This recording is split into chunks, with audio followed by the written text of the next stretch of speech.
The Xiaomi 12S Ultra has the world's largest smartphone camera in more ways than one. Not only does this phone have the current largest physical sensor inside, but also, as you can see by the included clear rubber case, this 12S Ultra has the world's largest camera bump on the outside, a singular monocle traversing nearly the entire width of the phone. It is memorable, to be sure, but is Xiaomi's latest design durable? That's what we're here to find out. This video is sponsored by Audible. Let's get started.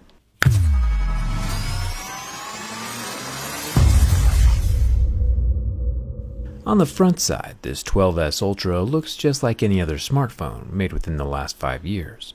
It's only when we get to the back side that things start looking very different. Instead of every camera having its own circular lens, we have one giant umbrella of glass covering all 3 cameras at once. And it really is mostly glass back here, with no raised metal lips for scratch or drop protection, which is a brave move. Let's start with the front. As always, we have our Mohs scale of hardness, which visually tells us what the screen is made from. Plastic scratches at a 2 or 3. Normally we see phones rock side to side during this test, but with the camera bump the size of the phone, this Xiaomi 12S Ultra rocks top to bottom, and of course comes with an included plastic screen protector. If the screen is made from glass, it'll scratch at a 5 or 6, and if it's made from sapphire, it'll scratch from an 8 or 9.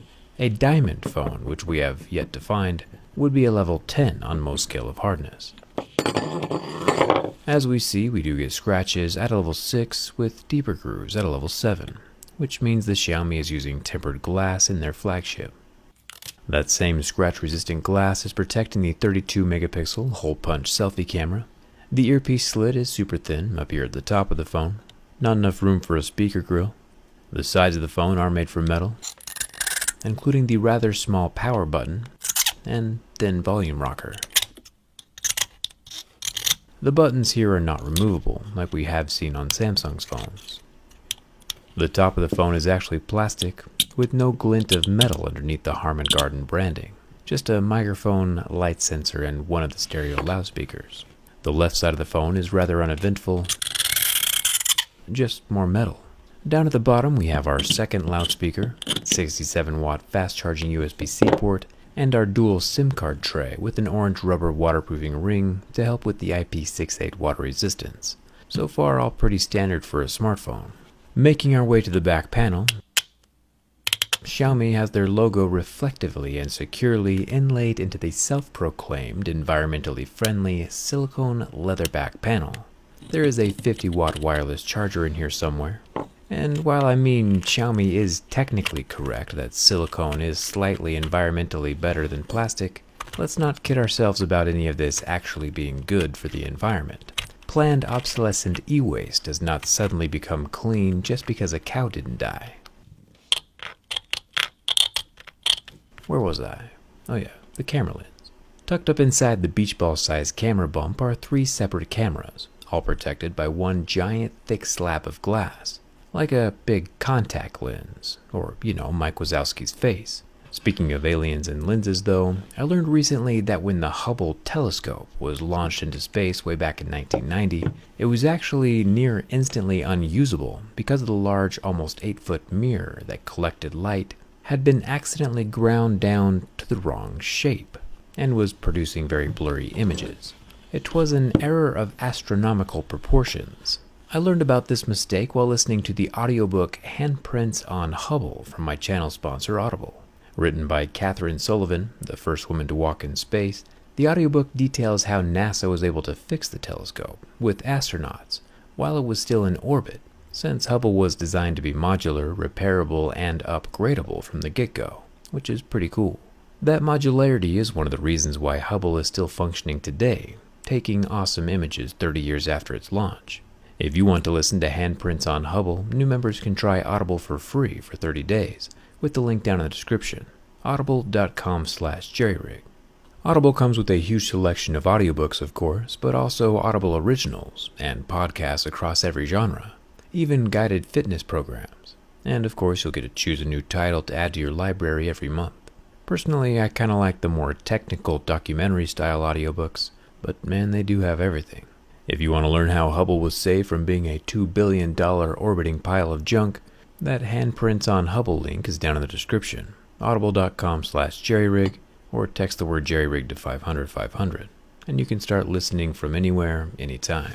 Now, luckily, the lens atop Xiaomi's 12S Ultra doesn't need to be optically precise, since it's here mostly for protection and not necessarily for any photographic precision. The bottom camera is the 45 megapixel telephoto, the center camera is the 48 megapixel wide-angle lens, and the main camera, the one with the 1-inch massive sensor, surprisingly is the one off to the side, and not the one front and center. We'll dig more into that from the inside during the teardown. Since the singular lens is made from glass though, I'm already looking forward to all the cracked camera backs we're about to see. Make sure to tag me on Twitter if yours ends up breaking, so we can all supportively, of course, join in your misery. There is, of course, an optical underscreen fingerprint scanner, pretty standard on smartphones these days, but it also doesn't seem to be working all that great registering my fingerprint. Now, my fingerprints probably aren't the best candidates though. After working on all kinds of projects, the surfaces of my fingers aren't photogenic enough to function properly with a lot of these scanners. Either way, I don't use them very often, and I'm also not too worried about it. Xiaomi has pulled out all the stops with their display though, with 1440 pics, 1500 nits, 10 bits, and 120 Hz. It's what we would expect in a flagship. And of course, all 6.7 inches lasted about 30 seconds under the heat from my lighter before going white and not recovering, which means it's AMOLED. Now for the bin test. A camera lens that spans the whole back panel might just be a weak point. Xiaomi hasn't always survived my tests.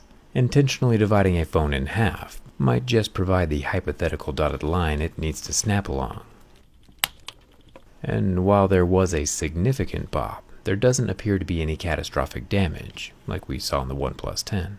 The Xiaomi 12S Ultra does sure flex quite a bit, but the camera lens itself remains intact and the phone is still functional.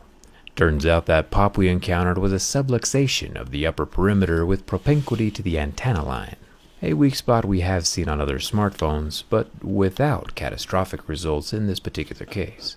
Even with this newly minted minor physical flaw, the phone does live on and still functions, which means the Xiaomi 12S Ultra passes my durability test. Nice work, Xiaomi. Thumbs up for that. The design of this 12S Ultra is definitely outside the box, memorable, and now we know, mostly durable. Let me know what phone you want to see tested next down in the comments. Come hang out with me on Instagram and Twitter. Grab your free audiobook with a link in the description, and thanks a ton for watching. I'll see you around.